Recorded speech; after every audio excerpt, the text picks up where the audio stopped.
Methods of studying child development mean the researcher or teacher chooses a topic or behavior of children for study and then focuses on a method that will allow the information to be gathered in the most effective manner.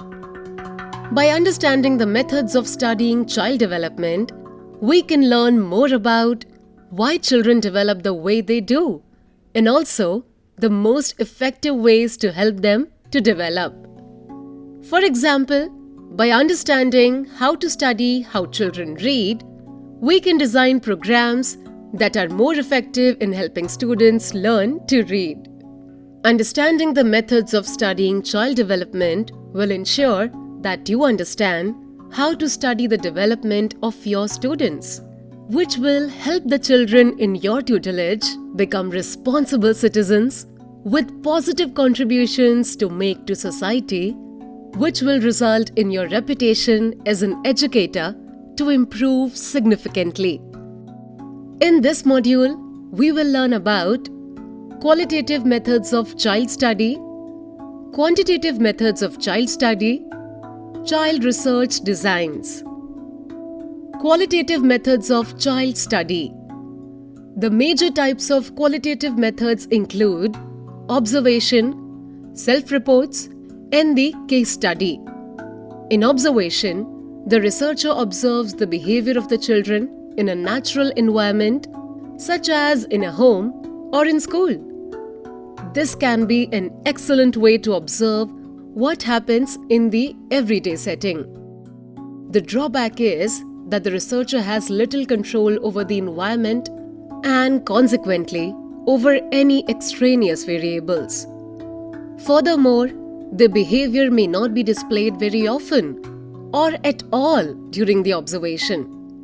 However, observation is still one of the best and most often used methods to obtain information on how children develop.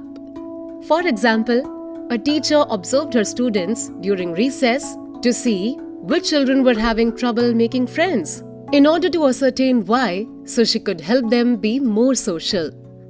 The use of self-reports is another option for gathering information qualitatively. There are two forms of self-reports. The first is the interview method, in which the researcher asks the participants questions and records their responses. The second form is the self-report instrument, in which participants respond to a questionnaire. For example, a teacher who is studying how to get children to read more could ask children what genre of books they enjoy reading most. Based on the answers, the teacher will know what kind of books are most popular with the students. This method remains a good way of gathering information about how children develop. The third qualitative method of research is the case study. The case study allows the researcher to gain detailed information on one individual's development. The rich amount of data generated provides an extensive picture of the developmental process of an individual. In turn, this means that there is only one person in the study and that any conclusions that are drawn cannot be generalized to others. For example, a teacher studied one of her students' reading patterns in detail over a period of 8 years, from when the child was in class 1 to when they were in class 8. This helped the teacher understand the child's reading habits from toddlerhood to teen in great detail. Quantitative methods of child study.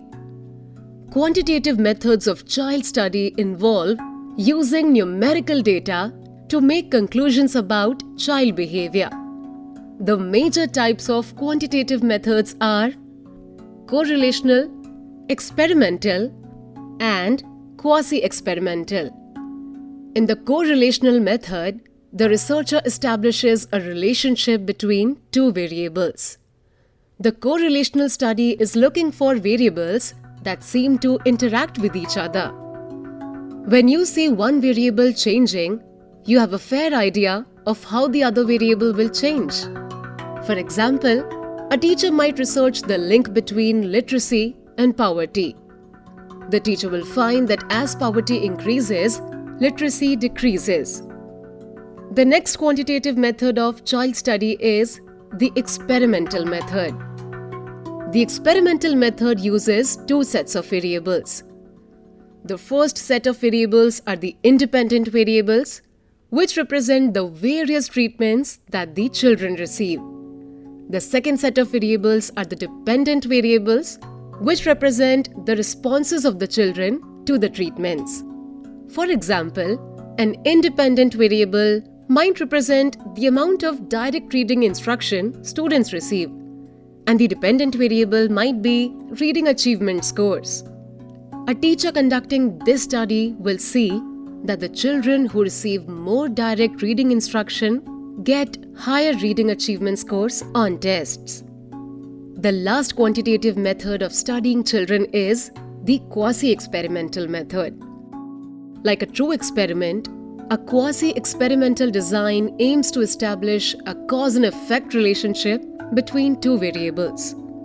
But unlike the experimental method, the quasi-experimental method assigns participants, that is, the children, to groups based on non-random criteria. For example, imagine that two professors decide to test the effect of giving daily quizzes on student performance in a math course. They decide that Professor A will give quizzes, but Professor B will not. They will then compare the performance of students in their two sections on a common final exam. Child research designs. Research design is understood as a procedure for developing and assessing guidance for children. Two varieties of research designs are widely utilized to study child development: cross-sectional research and longitudinal research. A cross-sectional study is a type of research design in which you collect data from many different individuals at a single point in time.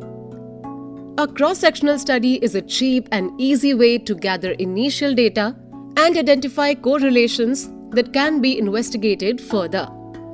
The advantage of this type of study is that they are quick because the experiment doesn't need to pursue each child for a long period of time.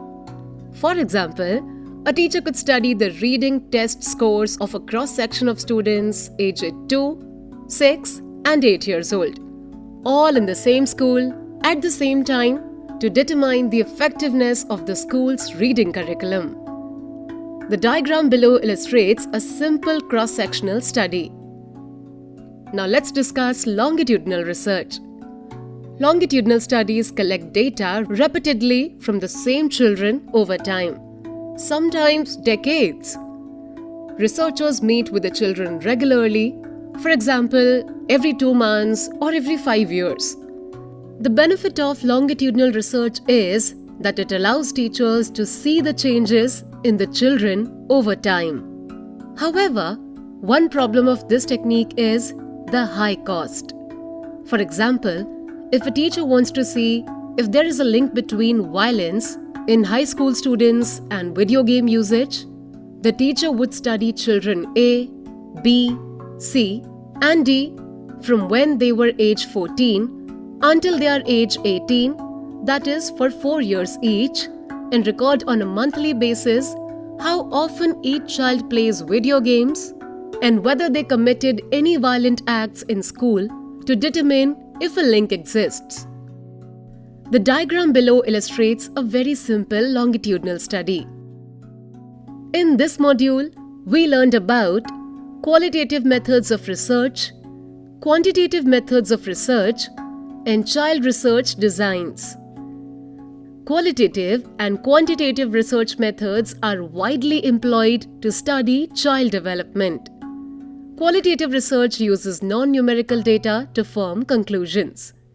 The major types of qualitative research are observation, self-reports, and case study. Quantitative research uses numerical data to draw conclusions. The major types of quantitative research are correlational, experimental, and quasi-experimental. There are two major types of child research designs: cross-sectional and longitudinal. Cross-sectional research is cheaper and less time-consuming, whereas longitudinal research provides richer data but at a higher cost. By having an understanding of how research methods can be employed to study developmental processes in children, teachers can try the following activities. 1. Different environments can be set up in a classroom to record the behavior of students in those environments under observational methods. 2. Questionnaires can be circulated in the classroom that ask the children how they feel about various topics. It will help teachers understand the emotions and the psyche of children. Congratulations! Now you understand the basics of the methods of studying child development. Keep watching to learn more.